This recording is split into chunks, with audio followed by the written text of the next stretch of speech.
Bonjour les Capricornes et bienvenue pour cet horoscope de mai 2020. Alors je vais vous préparer cette météo des étoiles pour le mois de mai.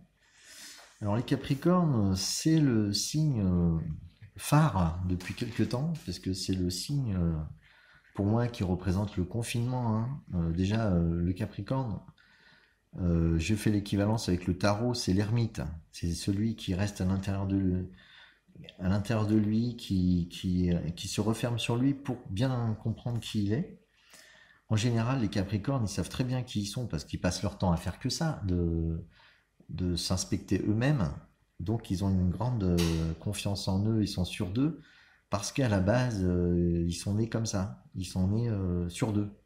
Parce que, en fait, c'est un signe, il se connaît. Et c'est peut-être le signe qui, enfin, il se connaît, il se croit se connaître, parce qu'en fait, on se connaît jamais. On n'est pas que Capricorne, on est tous les signes. Mais sauf le Capricorne, il croit qu'il est que le Capricorne. Voilà.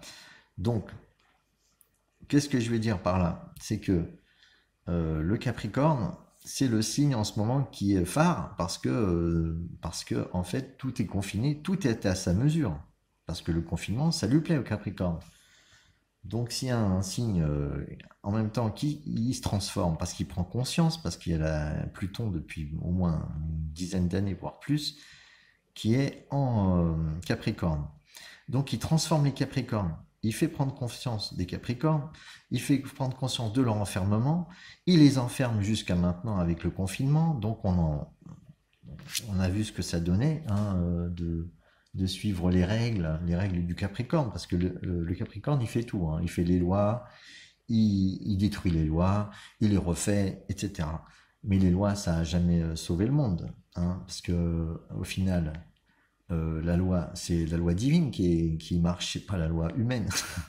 Donc le problème du Capricorne, c'est qu'il croit que les lois s'arrêtent au Capricorne, alors que ça va jusqu'à fin de Poisson. Les lois, il y a des lois de Verseau et les lois du Poisson. Et les lois humaines s'arrêtent au Capricorne. C'est d'ailleurs pour ça que la dernière planète, il n'y a pas très longtemps, c'était encore Saturne.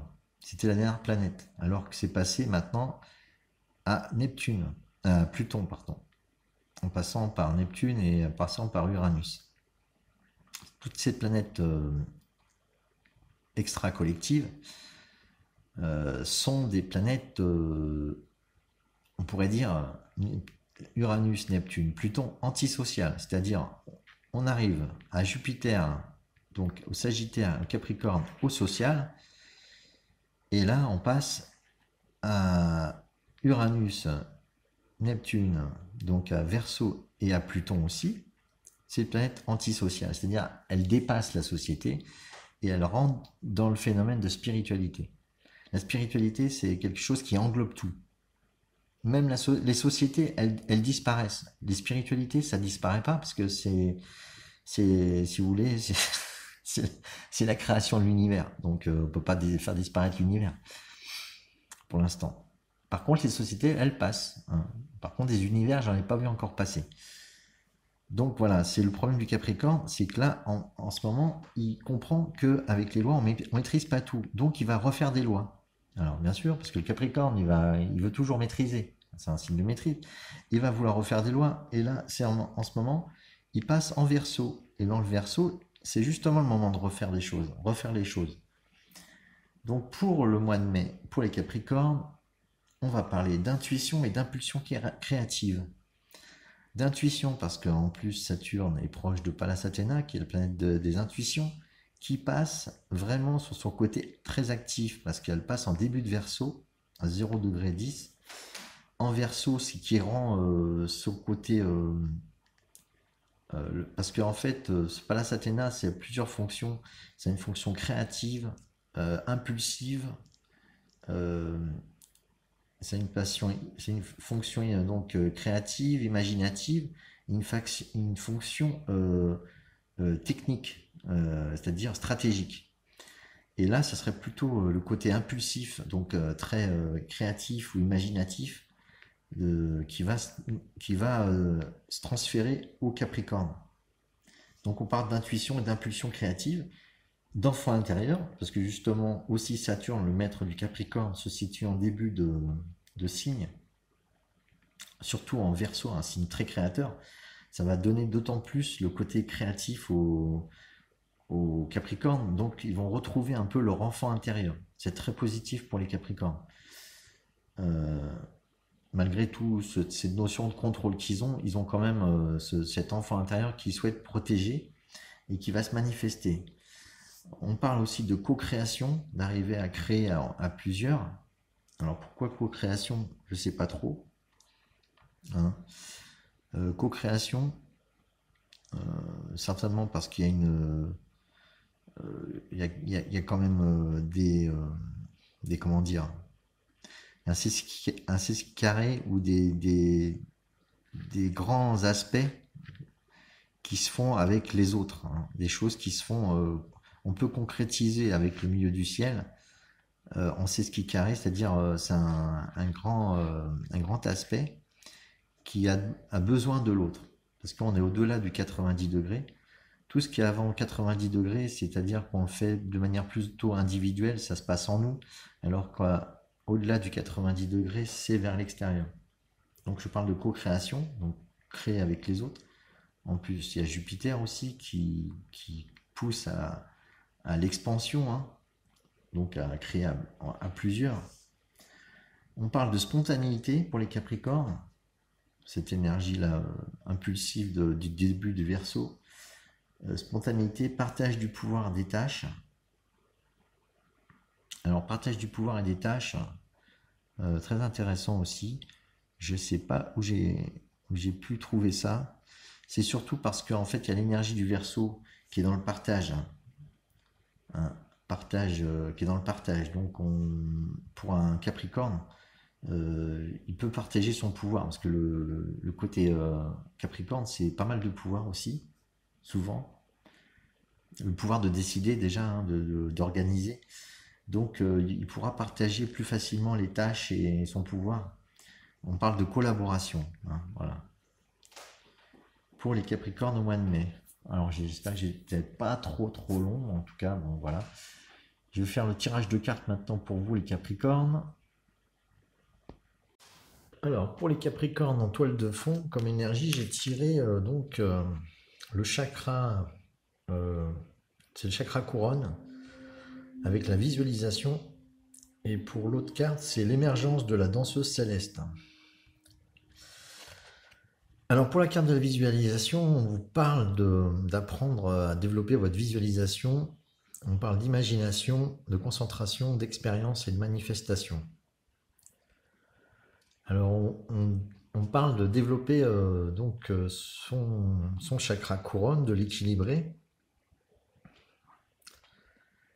et de laisser surgir en nous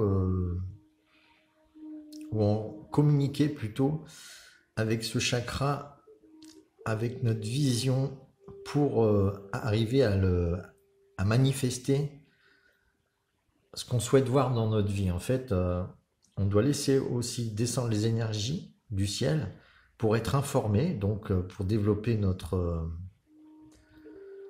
réception de ce qui se passe au niveau divin, arriver à voir les choses qu'on souhaite et arriver à les manifester. Donc il faut s'entraîner à faire ça. Il faut s'entraîner à avoir l'expérience d'anticiper les choses comme si on les avait déjà. C'est-à-dire plus on ressent qu'on les a, les choses, et plus elles vont se manifester. Donc il faut être dans une attitude d'anticipation de ce que vous voulez voir se manifester, comme si vous l'aviez déjà. Voilà.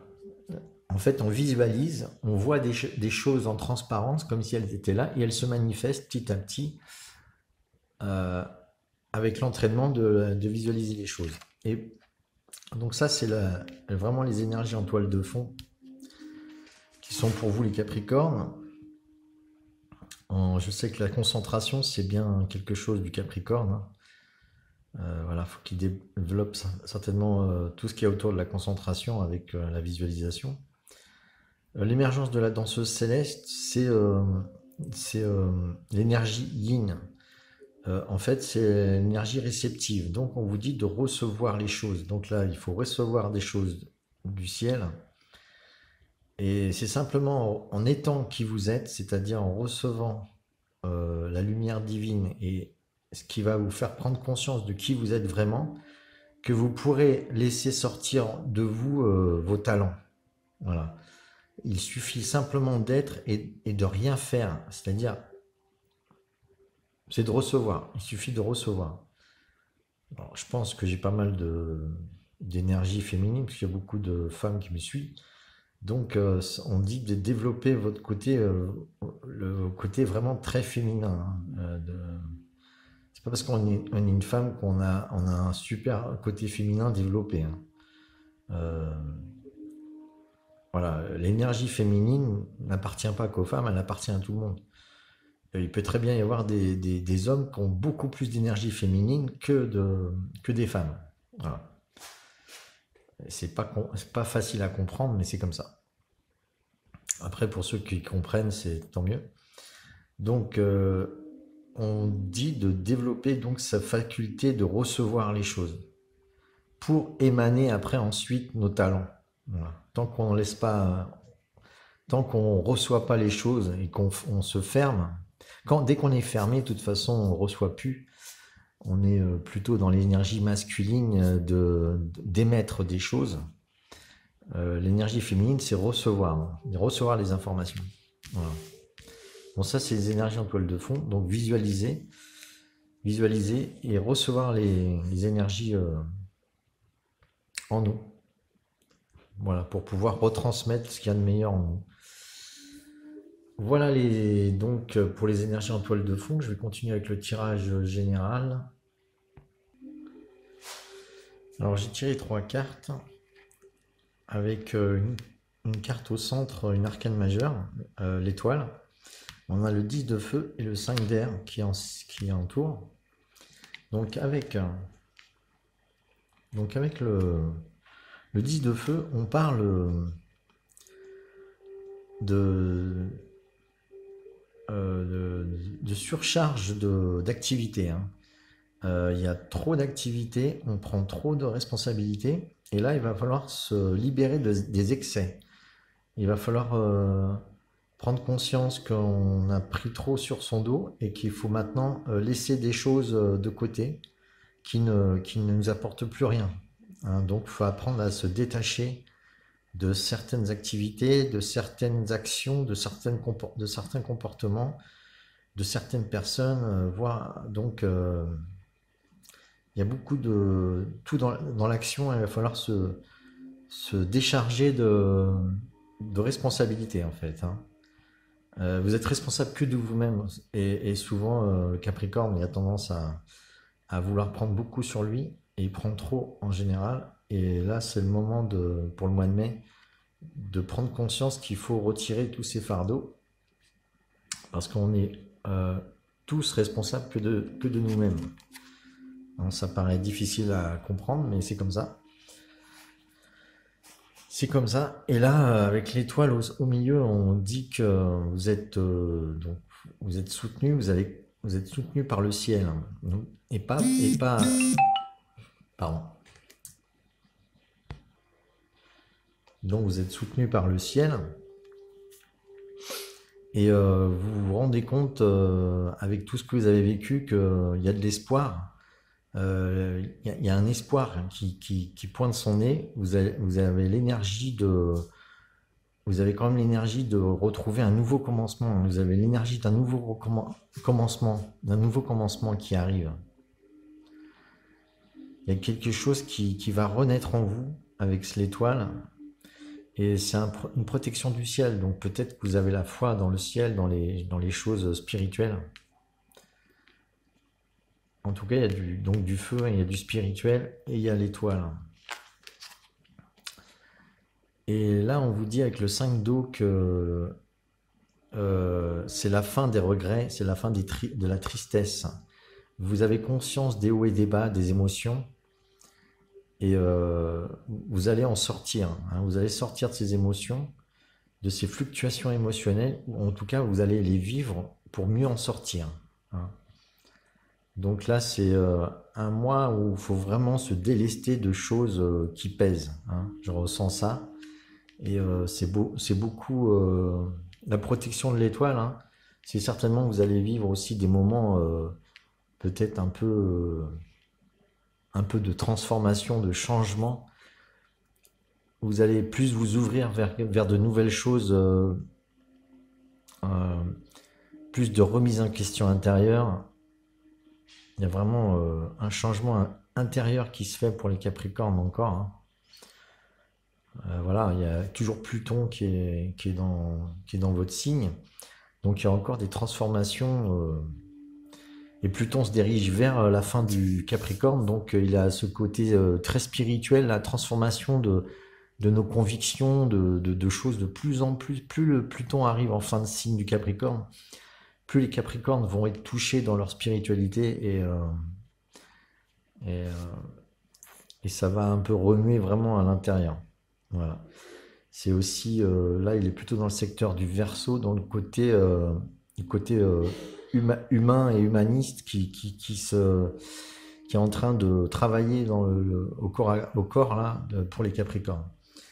Moi, je vais tirer maintenant le sentimental. Alors, pour le sentimental, c'est un tirage un peu compliqué pour moi. Là, j'ai eu un peu de mal. Bon, c'est une des premières fois que ça m'arrive, un truc comme ça. Parce que on a le 10 de coupe en entrée là. Et le 10 de coupe, ça parle de réussite sentimentale. Donc tout se passe bien, vous avez vraiment fait le tour de tout ce qui est les sentiments. Et là, c'est le moment de vivre du bonheur. Alors, qu'est-ce que je pourrais dire au niveau sentimental? Si vous vivez du bonheur, ça va pas s'arrêter comme ça, je pense. Si je vois pas vraiment de carte qui parle d'un arrêt de quoi que ce soit. Donc au niveau sentimental, vous partez d'une situation où vous avez beaucoup de plénitude au niveau sentimental. Et on va voir la suite. C'est que là, on a le 6 de Pentacle qui parle de dépendance matérielle. Donc je pense que vous avez peut-être ou conscience ou peu de conscience, une conscience au niveau des dépendances matérielles entre les personnes et les sentiments. Et peut-être cette dépendance, si vous en avez conscience, bon, bah, vous faites avec. Si vous n'en avez pas conscience, vous avez tendance à ne pas voir la richesse dans laquelle vous êtes et peut-être vous dilapider un peu votre parce que les deniers, c'est aussi la santé physique. Vous délaissez un peu votre santé physique, vous croyant dans le bien-être et dans le bonheur, vous délaissez un peu le terre à terre. Mais je pense pas que c'est cette situation, ce serait plutôt la situation où vous savez très bien qu'il y a une forme d'échange matériel entre les sentiments et la matière. Et le concret. Donc je pense que vous êtes au courant, parce qu'après il y a le roi de Pentacle. Le roi de Pentacle, lui, il maîtrise tout ce qui est question matérielle. Donc en fait, vous êtes très à l'aise au niveau matériel, en ce qui concerne les connaissances au niveau de vos sentiments.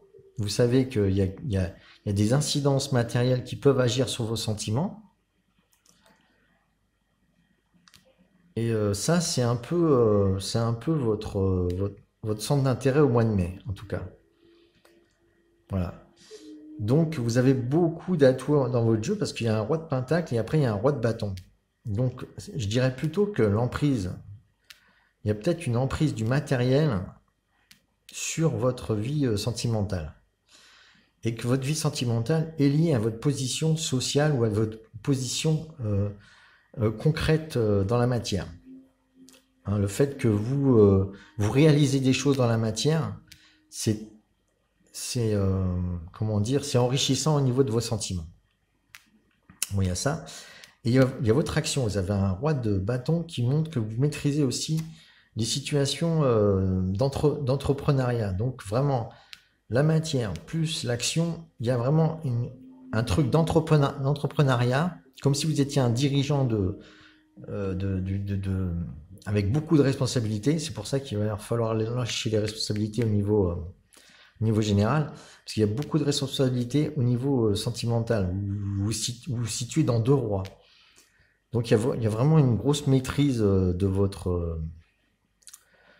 il y a une grosse investissement dans vos sentiments, ou alors c'est plutôt votre vie en général ou professionnelle qui influe beaucoup sur votre vie sentimentale. Bon, apparemment vous avez de la réussite matérielle, parce que si votre vie sentimentale se tient parce que vous maîtrisez des choses au niveau de votre carrière, de votre vie extérieure, ça vous crée du bonheur, c'est pour ça que vous êtes dans le bonheur. Voilà. Bon, ça c'est mise au point. Et en plus, vous avez la reine d'épée en terminant, donc vous êtes vraiment conscient au niveau mental de toutes les situations. Il n'y a pas de mensonge, on ne peut pas vous mentir sentimentalement. Donc vous maîtrisez vraiment votre vie sentimentale à tel point que je me demande quelle place il y aura pour quelqu'un pour vous apprendre des choses. Il manque simplement de l'eau. Hein. Il y avait peut-être, à part le 10 de coupe où vous êtes dans le bonheur, j'ai l'impression que vous avez tout pour réussir sentimentalement. Vous êtes dans la réussite sentimentale. Et pour l'instant, je vois rien à dire. Je vois rien à dire, si ce n'est que j'aurais préféré voir un roi d'eau quelque part. Voilà. Je vois beaucoup de maîtrise au niveau des pentacles, du bâton et de l'épée. Mais en 10 de coupe, c'est comme si vous aviez un bonheur, mais vous compreniez pas vraiment votre vie sentimentale. Vous êtes heureux. Ce que je verrais, ce serait que vous êtes heureux, mais vous vous rendez pas compte de votre bonheur, en fait. Par contre, vous êtes dans le bonheur au niveau sentimental. Hein, voilà. Voilà ce que je vois. Parce qu'il y a quand même, au niveau général, il y a un sentiment de tristesse et de fluctuation. Vous êtes encore victime de cette fluctuation sentimentale. Donc, il y a un manque de maîtrise au niveau de vos sentiments quand même. Hein. Voilà. Moi, je vois plutôt une emprise au niveau carrière sur la vie sentimentale pour les Capricornes, mais ça coule un peu de source, que le Capricorne, c'est souvent des signes d'affairistes, enfin de gens qui dirigent les lois, c'est des signes de dirigeants. Hein. Dirigeants dans l'ombre, mais dirigeants tout de même. Voilà. Donc, j'ai fait le tour. Je vais maintenant tirer les cartes pour les conseils. Alors j'ai tiré deux cartes qui semblent pas mal claires. Les anciens et le bâton. Alors pour les anciens, c'est le fait que les anciens chamans ont beaucoup vécu dans plein de vies. Et maintenant ils sont là pour vous soutenir. Ceux qui ont disparu. Ils sont là pour vous soutenir et pour vous dire que vous êtes sur la bonne voie et que vous avez toutes les influences spirituelles qui sont de votre côté. Donc c'est pour vous le moment d'agir, c'est pour vous le moment d'être bien guidé en fait, hein, vous sentir, d'être rassuré, de vous sentir bien guidé. Ça me rappelle un peu l'étoile hein, au centre. Vous êtes protégé, vous êtes bien guidé, et c'est le moment d'agir parce que vous avez les meilleures influences spirituelles qui sont à vos côtés. Hein, bon, très positif en fait. Et le bâton, c'est signe d'autorité. Le bâton, c'est chez les chamans, c'est le bâton du chef de la tribu, donc c'est celui qui arrive de manière plus ou moins instinctive à trouver le bon compromis dans les situations tendues, dans les difficultés. Donc laissez faire votre sagesse intérieure, vous avez de la sagesse, hein, vous les Capricornes, pour trouver le bon chemin à suivre, le chemin du milieu qui permet de concilier les opposés. Il y a aussi le fait que dans l'autorité, vous avez conscience que l'autorité, c'est passager. Hein, tout passe, toutes les choses changent. Hein, et ça, vous avez conscience. Donc, il faut bien prendre conscience que l'autorité, on est là pour être au service, pas pour se mettre en position supérieure par rapport aux autres. L'autorité, c'est juste le fait d'être au service, se mettre au service. Parce que dès que vous sortez de cette route du service, vous allez droit vers le changement d'autorité, en fait. Hein, voilà. On ne maintient pas l'autorité de manière fausse très longtemps. Voilà. Fausse, c'est-à-dire en dehors du chemin du service et du chemin du compromis. Voilà pour les messages conseils. Je vais tirer un dernier message conseil avec Omrazaï. On se concentre, s'il vous plaît. Hop là. Voilà. Une carte qui s'est retournée ici toute seule. On parle d'initié. On parle d'initiation. Ça fait partie du fou, le 22. Le fou. Donc vous avez beaucoup de libre arbitre, hein, vous avez fait le tour le tour de toutes les arcanes, hein, avec le fou, on reprend à 0, donc on est un initié. Un initié, ça veut dire qu'on va acquérir de la sagesse. La matrice reprend ses droits, le cœur rentre à la maison de l'âme, l'esprit connaît la félicité, l'aura s'illumine de sa sainteté. Donc là, vous êtes dans un passage très important qui vont vous faire acquérir de la sagesse, encore plus de sagesse. Donc pour le mois de mai, les Capricornes, c'est vraiment un moment très riche en aura. Vous voyez cette aura là, triple aura là. Et avec le cœur, hein, très riche en élévation, je pourrais dire, en élévation spirituelle. Hein. Voilà. En tout cas, vous allez faire une expérience certainement intérieure très, très intéressante au niveau de peut-être votre magie intérieure, hein, parce que comme je sens la visualisation, arriver à visualiser et à réaliser ce qu'on souhaite, peut-être vous êtes déjà dans l'expérience, hein, peut-être vous n'êtes pas sûr, mais voilà, je ressens quand même que vous êtes dans une expérience importante. Voilà, j'ai terminé pour les Capricornes. J'espère que ce tirage vous aura plu. Et n'hésitez pas à laisser des pouces et à partager pour permettre de diffuser plus le message si ça vous a fait du bien. Bien sûr. Je vous remercie et à bientôt pour les prochaines.